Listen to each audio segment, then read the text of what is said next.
السلام علیکم ورحمۃ اللہ وبرکاتہ۔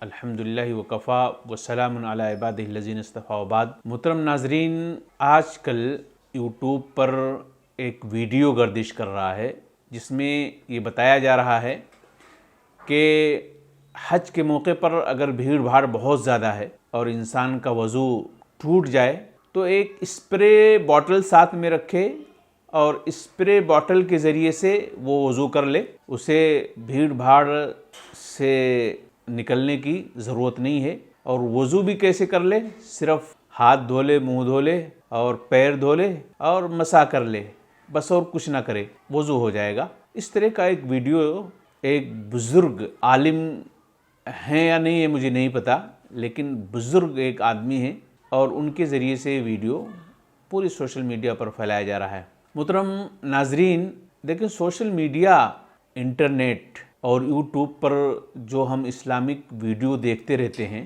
جہاں بہت ساری ویڈیو ہمارے لیے خیر کا ذریعہ ہیں، بہت ساری ویڈیو سے جہاں ہماری اصلاح ہوتی ہے، وہیں بہت ساری ویڈیو ایسی ہیں جو انسان کو گمراہی کی طرف لے کر کے جاتے ہیں، ضلالت کی طرف لے کر کے جاتے ہیں، فتنے اور فساد کی طرف لے کر کے جاتے ہیں۔ تو یوٹیوب پر جو ہم ویڈیو دیکھتے ہیں، وہاں ویڈیو دیکھنے سے پہلے ضرور یہ سوچنا چاہیے کہ ہم کس کا ویڈیو دیکھ رہے ہیں۔ یہ ویڈیو قرآن و سنت کی تعلیمات پر مبنی ہے یا یہ ویڈیو جو عالم بتا رہا ہے اس کی اپنی لفاظی ہے، اس کا اپنا دماغ چل رہا ہے، وہ اپنی دماغ سے ساری باتیں بک رہا ہے، یہ دیکھنا بہت ضروری ہے۔ آج دیکھیں کتنے ایسے ویڈیو آپ کو یوٹیوب پر ملیں گے جس میں انسان اپنے دماغ کی بات کرتا ہے، اسلام کی بات نہیں کرتا ہے، اپنے حساب سے وہ لوگوں کو سمجھاتا ہے دین۔ ظاہر بات ہے اسلام اپنے دماغ سے سمجھانے کا نام نہیں ہے، اسلام تو اللہ اور اس کے رسول نے جو بتایا ہے وہ اسلام ہے۔ تو اگر کوئی عالم آپ کو اللہ اس کے رسول کا واسطہ دے کر کے کوئی چیز بتائے تو آپ اسے اسلام سمجھے۔ من مانی اگر کوئی بتائے، اپنی بات بتائے، تو اسے اسلام سمجھ کر کے دھوکے میں نہیں آنا چاہیے۔ بدقسمتی سے جو لوگ تقلید کرتے ہیں اپنے بڑوں کی، ان کے ہاں یہ چیزیں پائی جاتی ہیں کہ ان کے بڑوں نے جو کہہ دیا بس وہی قابل عمل ہے۔ قرآن کیا کہتا ہے، حدیث کیا کہتی ہے، اس کی طرف دیکھنے کی انہیں کوئی ضرورت نہیں، کیونکہ ان کے بڑوں نے کہہ دیا نا۔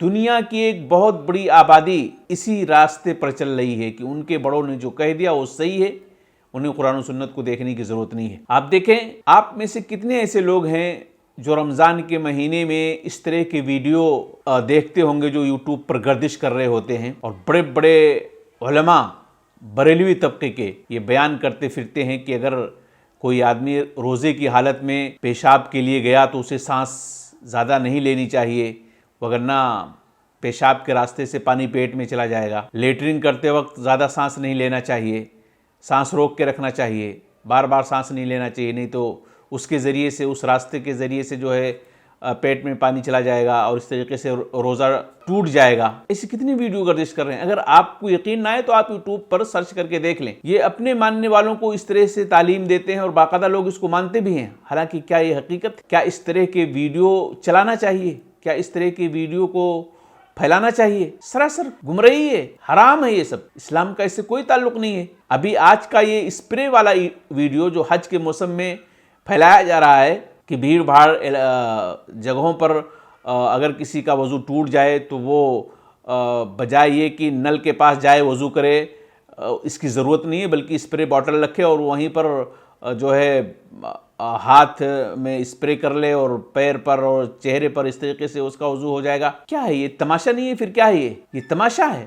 وضو کے حوالے سے تو اللہ کے نبی صلی اللہ علیہ وسلم نے فرمایا ہے کہ اگر ناخون کے برابر بھی کسی کا اعضائے وضو، پانی سے جن اعضاء کو دھوتے ہیں وضو میں، اگر ان عضو میں اس حصے میں اگر ناخون کے برابر بھی کوئی چیز خشک رہ جائے، اس کا وضو نہیں ہوتا ہے۔ اللہ کے نبی صلی اللہ علیہ وسلم نے ایک آدمی کو دیکھا جس کے ناخون کے برابر کہیں خشک تھا، پانی نہیں پہنچا تھا، اللہ کے نبی نے اس کو واپس کر دیا، کہا پھر سے وضو کرو۔ اور وہ بڑی مشہور ایک روایت ہے، اللہ کے نبی صلی اللہ علیہ وسلم نے کہا ویل للعقاب، ایڑیوں کے لیے ویل ہے، تباہی ہے، جہنم ہے۔ کون سی ایڑیاں؟ وہ ایڑیاں جو خشک رہ جائیں وضو بناتے وقت، وضو کرتے وقت ایڑیوں میں عام طور پر لوگ پانی نہیں پہنچا پاتے ہیں، دھیان نہیں دیتے ہیں اور ایڑیاں خشک رہ جاتی ہیں۔ اب بتائیے، نہ صرف یہ کہ آپ صلی اللہ علیہ وسلم نے کہا کہ وضو نہیں ہوتا، نماز نہیں ہوتی، بلکہ یہ کہا کہ ایسے لوگوں کے لیے، ایسے ایڑیوں کے لیے ویل ہے، تباہی ہے، بربادی ہے، جہنم ہے۔ تو آپ اسپرے سے اگر وضو کرتے ہیں تو کیا آپ کے سارے اعضاء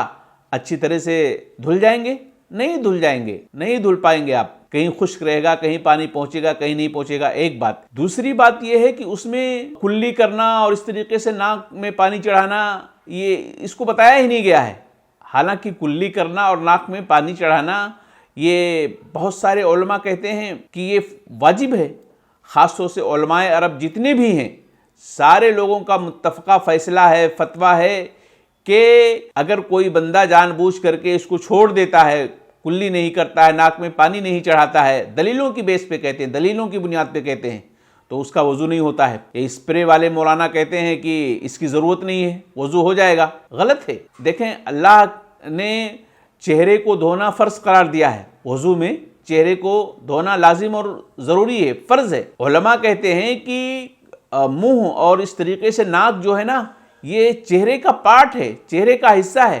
آپ اس کو دھوئے بغیر، اس کلی کیے بغیر، ناک میں پانی چڑھائے بغیر کیسے آپ آگے جا سکتے ہیں؟ تو بہرحال اس طرح کی جو بات کہی جا رہی ہے بالکل غلط اور بے بنیاد ہے۔ آپ پیسے لگا کر کے اتنی محنت اور مشقت کے ساتھ حج کرنے جاتے ہیں، اگر حج کے موقع پر آپ کو پیشاب اور پاخانے کی ضرورت پڑ جائے تو کیا آپ نہیں نکلیں گے؟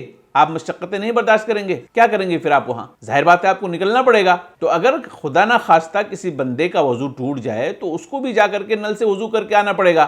اب اس کے لیے اسپرے استعمال کرنا کیسے درست ہو سکتا ہے، کیسے جائز ہو سکتا ہے؟ اور پھر آپ دیکھیں اچھی طرح سے وضو کرنے والوں کے حوالے سے اللہ کے نبی صلی اللہ علیہ وسلم نے کیا کہا۔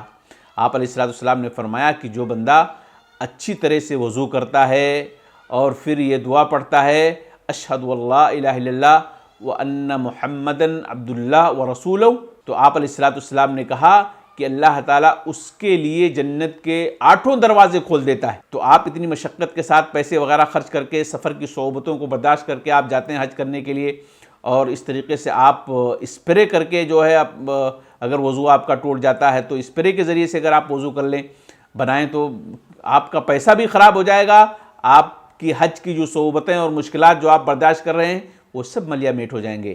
اس لیے میرے بھائیوں، جو لوگ بھی حج پر جاتے ہیں، آپ قرآن و سنت کی روشنی میں ہی اپنے حج کو ادا کریں۔ آپ اس طرح کے مولویوں کے بہکاوے میں آ کر کے آپ اپنے حج کو، اپنے پیسوں کو تباہ و برباد مت کریں۔ مجھے امید ہے کہ انشاءاللہ آپ اس ویڈیو پر جو ہے کان دھریں گے اور کتاب و سنت کی روشنی میں اپنے حج کو انجام دیں گے۔ اللہ تعالیٰ آپ سب کے حج کو قبول فرمائے اور آپ کے لیے نجات کا ذریعہ بنائے، آمین یا رب العالمین۔ السلام علیکم و رحمۃ اللہ وبرکاتہ۔